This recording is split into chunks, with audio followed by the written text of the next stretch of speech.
ಅಧಿಕಾರದ ಮದ, ಅಧಿಕಾರದ ದರ್ಪ. ಯಾರು ಈ ಸರ್ಕಾರನ ಟೀಕೆ ಮಾಡಬಾರ್ದು. ಟೀಕೆ ಮಾಡಿದರೆ ನಮ್ಮ ವಿರುದ್ಧವೇ ಹೇಳಿಕೆ ಕೊಡ್ತಾರೆ, ಬೆದರಿಸ್ತಾರೆ. ಇದು ಪ್ರಜಾಪ್ರಭುತ್ವ ವ್ಯವಸ್ಥೆನ ಅಂತ ಬಿಜೆಪಿ ರಾಜ್ಯಾಧ್ಯಕ್ಷ BY ವಿಜಯೇಂದ್ರ ಕುಟುಕಿದ್ದಾರೆ. ಬೆಂಗಳೂರಲ್ಲಿ ಪಕ್ಷದ ಕಚೇರಿಯಲ್ಲಿ ಮಾತಾಡಿದ ಅವರು, ಪ್ರತಿಭಟನೆ ಮಾಡಿದರೆ ಠಾಣೆಗೆ ಕರ್ಕೊಂಡು ಹೋಗ್ತಾರೆ, ಸೋಷಿಯಲ್ ಮೀಡಿಯಾದಲ್ಲಿ ಪೋಸ್ಟ್ ಹಾಕಿದ್ರು ಹಿಡ್ಕೊಂಡು ಹೋಗ್ತಾರೆ. ಇದು ಕಾಂಗ್ರೆಸ್ ಸರ್ಕಾರದ ಘನಂದಾರಿ ಕಾರ್ಯ. ಪೊಲೀಸರ ಮೂಲಕ ಕಿರುಕುಳ ನೀಡಲಾಗ್ತಾ ಇದೆ. ಷಡ್ಯಂತ್ರ ಕುತಂತ್ರವನ್ನು ಈ ಸರ್ಕಾರ ಅಳವಡಿಸಿಕೊಂಡಿದೆ. ಕಾರ್ಯಕರ್ತರ ಮೇಲೆ ದೌರ್ಜನ್ಯ ನಡೀತಾ ಇದೆ.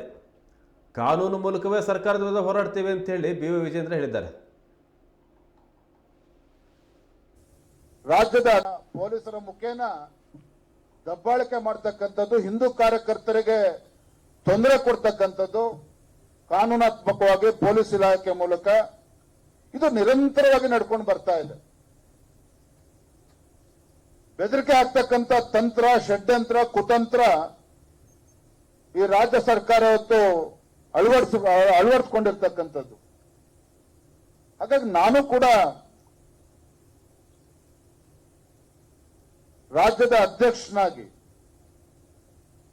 ಒಂದು ಜವಾಬ್ದಾರಿ ಸ್ಥಾನದಲ್ಲಿದ್ದಾಗ ನಮ್ಮ ರಾಜ್ಯದಲ್ಲಿ ಇವತ್ತು ಭಾರತೀಯ ಜನತಾ ಪಾರ್ಟಿಯ ಕಾರ್ಯಕರ್ತರಿಗೆ ಯಾವ ರೀತಿ ಪೊಲೀಸ್ ಕಿರುಕುಳ ಕೊಡ್ತಾ ಇದ್ದಾರೆ, ಹಿಂದೂ ಕಾರ್ಯಕರ್ತರಿಗೆ ಇವತ್ತು ಅವ್ರ ಮೇಲೆ ದೌರ್ಜನ್ಯ ನಡೀತಾ ಇದೆ, ಇದರ ವಿರುದ್ಧ ಧ್ವನಿ ಎತ್ತಬೇಕಾಗಿರ್ತಕ್ಕಂಥದ್ದು ಮತ್ತು ಅವರ ರಕ್ಷಣೆಗೆ ಬರಬೇಕಾಗಿರ್ತಕ್ಕಂಥದ್ದು ನಮ್ಮ ಕಾನೂನು ಪ್ರಕೋಷ್ಠದ ಆದ್ಯ ಕರ್ತವ್ಯ. ಹಾಗಾಗಿ ಇವತ್ತು ವಿಶೇಷ ಸಭೆಯನ್ನು ನಾವು ಕರೆದಿರ್ತಕ್ಕಂಥದ್ದು. ನಾನು ಅಭಿನಂದನೆ ಸಲ್ಲಿಸ್ತೇನೆ ಮಾನ್ಯ ಸಂಚಾಲಕರಾಗಿರ್ತಕ್ಕಂಥ ವಸಂತ್ ಕುಮಾರ್ ಅವ್ರಿಗೆ, ವಿಶ್ವನಾಥ್ ಅವ್ರಿಗೆ, ನಮ್ಮ ಎಲ್ಲ ಕಾನೂನು ಪ್ರಕೋಷ್ಠಗೆ ಎಲ್ಲರೂ ಕೂಡ ನಾನು ಅಭಿನಂದನೆ ಸಲ್ಲಿಸ್ತೇನೆ. ಕಾರಣ ಏನಪ್ಪಾ ಅಂತ ಹೇಳಿದ್ರೆ, ತಾವೆಲ್ಲರೂ ಕೂಡ ಕೆಲಸದ ಒತ್ತಡ ನಿರಂತರವಾಗಿ ಇದ್ದೇ ಇರ್ತದೆ. Because it's a profession, it's a bread and butter. ನಿಮ್ಮ ಕೆಲಸದ ಒತ್ತಡದ ನಡುವೆನೂ ಸಹ ನಾವೆಲ್ಲ ನಮ್ಮ ಜಿಲ್ಲಾ ಕೇಂದ್ರಗಳಲ್ಲಿ ನಮ್ಮ ಕಾನೂನು ಪ್ರಕೋಷ್ಠವನ್ನು ಬಲಗೊಳಿಸಬೇಕು.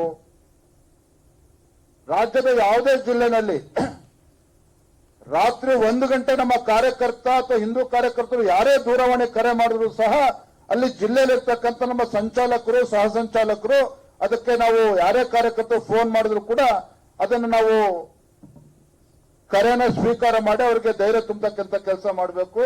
ಕಾನೂನಾತ್ಮಕವಾಗಿ ಶಕ್ತಿ ಕೊಡ್ತಕ್ಕಂಥ ಕೆಲಸ ಮಾಡಬೇಕು. ಈ ವಿಚಾರ ಇಟ್ಕೊಂಡು ಸಂಚಾಲಕರು ಎಲ್ಲ ನಮ್ಮ ಮುಖಂಡರು ಇವತ್ತು ರಾಜ್ಯಾದ್ಯಂತ ಪ್ರವಾಸವನ್ನು ಮಾಡಿ ಬಂದಿದ್ದಾರೆ. ಬಹುತೇಕ 28-30 ಜಿಲ್ಲೆಗಳಲ್ಲಿ ಪ್ರವಾಸ, 36 ಜಿಲ್ಲೆಗಳ ಪ್ರವಾಸ ಮುಗಿಸ್ಕೊಂಡು ಬಂದಿದ್ದಾರೆ. ಹಾಗೆ ನನ್ನ ಅಪೇಕ್ಷೆನೂ ಕೂಡ ಇತ್ತು. ಯಾಕೆ ದೊಡ್ಡ ಸವಾಲಿದೆ ಇವತ್ತು. ಅನೇಕ ಪ್ರಕೋಷ್ಠಗಳ ಮಧ್ಯೆ ಕಾನೂನು ಪ್ರಕೋಷ್ಠವನ್ನು ಕೂಡ ಬಹಳ ಅತ್ಯಂತ ಹೆಚ್ಚು ಮಹತ್ತರವಾಗಿರ್ತಕ್ಕಂಥ ಪಾತ್ರವನ್ನು ವಹಿಸಬೇಕಾಗಿದೆ. ಅದರಲ್ಲೂ ಕೂಡ ಇಂಥ ಬೇಜವಾಬ್ದಾರಿ ಕಾಂಗ್ರೆಸ್ ಸರ್ಕಾರ ರಾಜ್ಯದಲ್ಲಿ ಆಡಳಿತದಲ್ಲಿದ್ದಾಗ ನಮ್ಮ ಜವಾಬ್ದಾರಿ ಇನ್ನೂ ಕೂಡ ಹೆಚ್ಚಾಗಿದೆ. ಕಾರ್ಯಕರ್ತರಿಗೆ ಧೈರ್ಯ ತುಂಬತಕ್ಕಂಥ, ಕಾರ್ಯಕರ್ತರಿಗೆ, ಹಿಂದೂ ಕಾರ್ಯಕರ್ತರಿಗೆ ಒಂದು ಕಾನೂನಾತ್ಮಕವಾಗಿ ಸಲಹೆಗಳನ್ನು ಕೊಟ್ಟು ಅವರಿಗೆ ರಕ್ಷಣೆ ನೀಡ್ತಕ್ಕಂಥ ಕೆಲಸ ನಮ್ಮ ಕಾನೂನು ಪ್ರಕೋಷ್ಠ ವತಿಯಿಂದ ಇವತ್ತು ಆಗಬೇಕಾಗಿದೆ. ಆ ನಿಟ್ಟಿನಲ್ಲಿ ನಾವೆಲ್ಲರೂ ಕೂಡ ಇವತ್ತು ಸೇರಿರ್ತಕ್ಕಂಥದ್ದು. ನಾ ಇರ್ತೇನೆ ಸಂಪೂರ್ಣವಾಗಿ. ನಮ್ಮ ಮುಖಂಡರು ಹೇಳಿದಾಗೆ ಬೇರೆ ಕಾರ್ಯಕ್ರಮಗಳಿದೆ, ಓಡೋಗ್ತಕ್ಕಂಥ ಕೆಲಸ ಮಾಡಲ್ಲ. ಯಾಕಂದ್ರೆ ರಾಜ್ಯದ ಮೂಲೆ ಮೂಲೆಗಳಿಂದ ಪಾಪ ತಾವೆಲ್ಲ ಕೆಲಸದ ಒತ್ತಡದ ನಡುವೆನೂ ಕೂಡ ತಾವಿಲ್ಲಿ ಬಂದಿದ್ದೀರಿ. ನನ್ನ ಜವಾಬ್ದಾರಿನೂ ಕೂಡ ಇದೆ.